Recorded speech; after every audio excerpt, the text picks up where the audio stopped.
Hello everyone, welcome back to FPL Without Borders. I'm your host Arsalan and I'm back with another video on a few core concepts of FPL that I think every manager needs to understand before starting to make your first draft for game week 1 or your final draft. I think you need to know these concepts before you get there. Um, and I'll get into why. So today I'll try to break down effective ownership, shields and swords, these three concepts, and once you understand these you'll see the game honestly from a different perspective, in my personal opinion. So we'll cover what these terms are, how they impact your rank, what when to take risk or play safe. And if you want more strategy content like this every week, hit subscribe now so you don't miss the next guide before the deadline. We do put a lot of time in these videos, so I would appreciate a like or a subscribe. It costs you nothing. um, I'll go through some of the common FPL nightmares that we experience every season, and these moments aren't random. All of them almost like come down to understanding of EO, shields, and swords. So, uh, like let's say you own Haaland, he scores twice, but you get a red arrow, or you captain the same player as everyone else did, but your mini league rival still gains more points than you. Or you take a risky punt on a low on players, they blank, and you drop 50k places. Again, all of these sort of can be explained by these three concepts. So let's get into what these things mean. I'm sure you've heard the word EO a lot.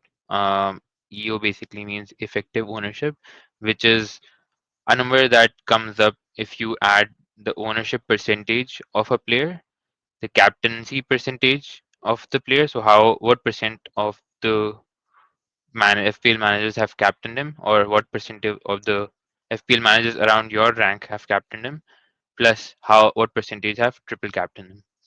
So yeah, it's basically a pretty simple number, and I'll just give you a quick example calculation. So let's say Haaland on a one specific week, you see Haaland's effective ownership is 163%. And how you would come up to this number is you would see like 86% of the game owns Haaland. On top of that, 59% out of the whole game have captained Haaland, and then 18% have triple captain Haaland. So in this situation, 86 plus 59 plus 18 would come up. You would come up to 163% of effective ownership for Haaland. How do you interpret 163%? Like, how does that make sense? It's more than 100%. So this is why it matters. So if the EO of the player is less than 100%, that's a good score, and you would gain a green arrow. If your EO is 100% or close to 100%, you will not see any major difference in your rank from that player, um, and it will basically be a neutral effect. And if your player's effective ownership is more than 100%, if that player gets a good score, your rank will drop unless you've captained that player. So I hope that was understandable. We'll take a couple of examples here. So this is a screenshot from live FPL, and this is where you can see your effective ownerships of the players you have in your team and even the players you don't have. So this is a screenshot from last season. I don't know which game week this was, but let's take a few examples. So you see a few emojis with these players. So let's say Hall had a star. So what this means is the effective ownership of Hall in my team was 20%, which means a 12 pointer from Hall gave me good returns, hence the star. Same goes with Trent. So Trent's effective ownership in my team was around 31%, and a 15 pointer means fire emoji basically means I get a good green arrow from here.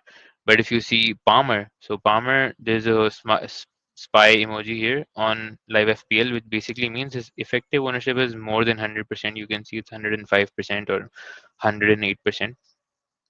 And this basically means that because I have not captained Palmer and I've captained Salah, um, if Palmer had scored big in this game, I would have gotten a red arrow from Palmer. That's basically what greater than 100 means.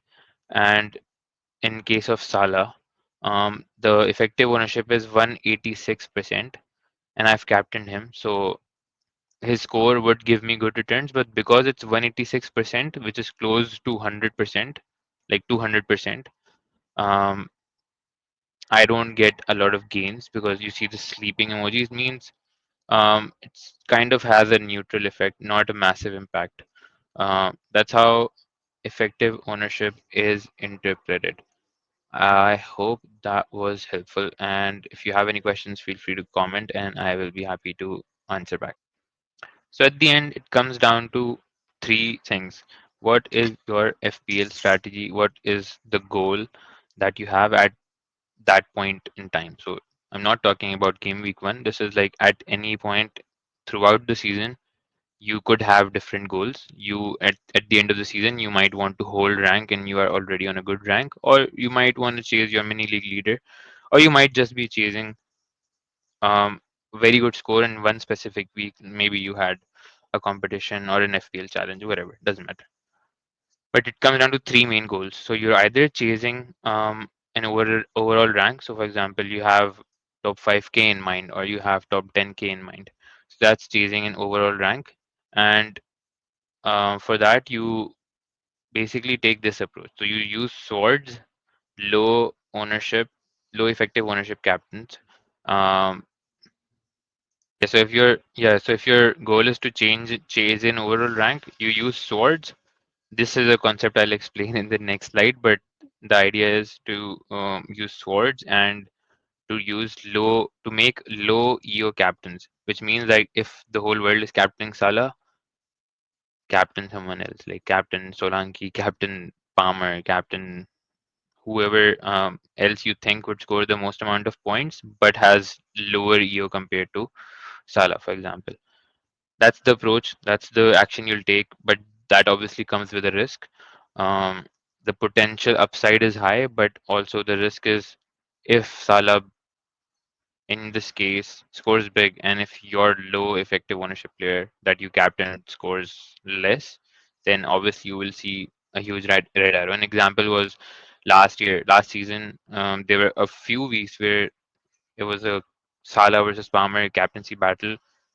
In most cases, Salah had a bigger effective ownership, so more than 100%, uh, like closer to 200%, in fact. But there were a few people who captained Palmer as well, and there were a few weeks where Palmer blanked completely and Salah scored a couple of goals, which would mean like Palmer owners or Palmer captainers would have gotten big red arrows.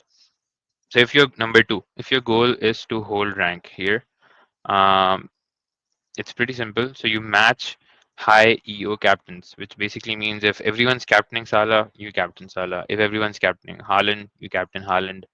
The highest effective owner player helps you hold rank, and there's a concept of shields. You should own players who are shields, which we'll discuss in the next slide. The risk, obviously, with this is if you are playing it safe in your mini league, your rivals can overtake you because it doesn't matter. In mini league, effective ownership matters very less. What matters is the person who's chasing you, let's say, if they have a player you don't have and if they score big, they overtake you. So if you have the common players, he would also have most of the common players, but the swords he would have or the low owned players he would have, there is a risk that he could overtake you. Like they could overtake you. Goal number three, um, chasing your mini league leader. So if you are on the chasing side, targeting mini league only, you don't have a very specific overall rank goal, but you're chasing the mini league title. Um, you target players your rival doesn't own. So, for example, if your rival has Salah, Palmer, Saka, you would get a a player that he doesn't have who has a good fixture, who has a potential of scoring big. So that's kind of the approach. And the risk obviously is rival blocks picks pretty quickly. Like they could next week they could buy the same player. So again, that is a small risk.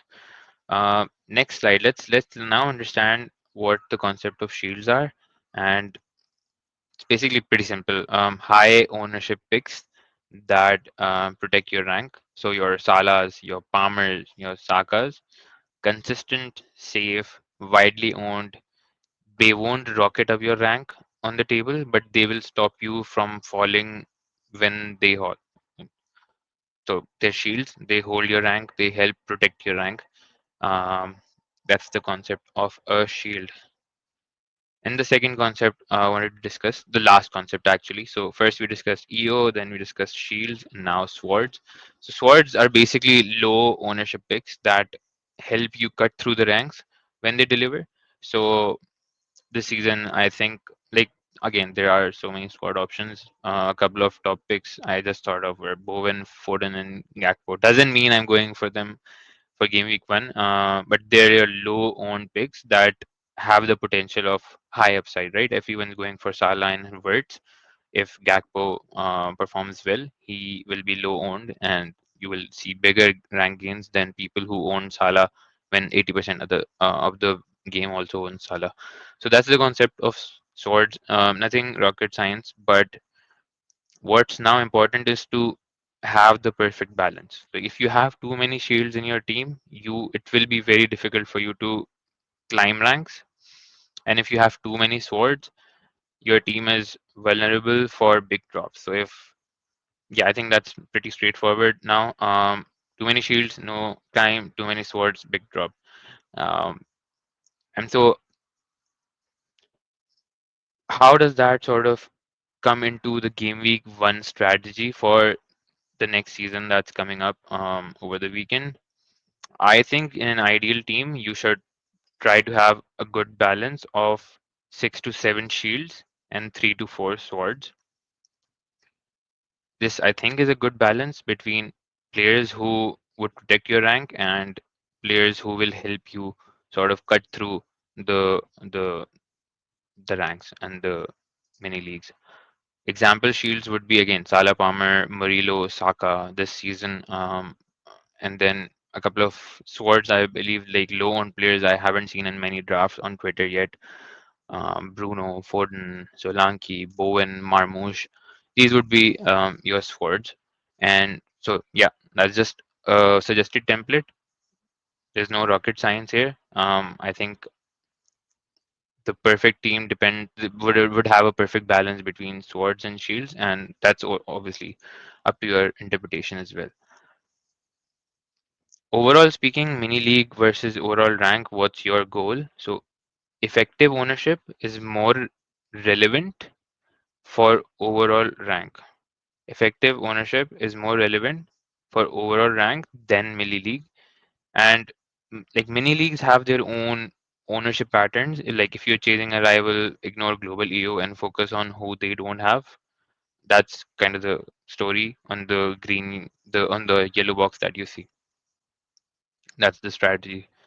And just to recap, I think that's like comes up like this is probably the end of the video. Um, but just to recap, EO shows who can help or hurt your rank. Shields protect, swords attack, and your balance depends on your goal. Like if yeah, I think that's basically it. If this changed how you think about the team, if you this changed how you think about FPL, or if you even found like any ounce of benefit from this video, please like and subscribe for more guides like this. It would help me, and it would also help more managers like you who who don't know these concepts yet. And like, believe me, I know so many people who've been playing for years and who don't understand these concepts, and it hurts so much. So yeah, that's all about it for this video. Comment your planned sheets and swords for game week one. I will reply with my thoughts before the deadline. And yeah, good luck. See you in the next one.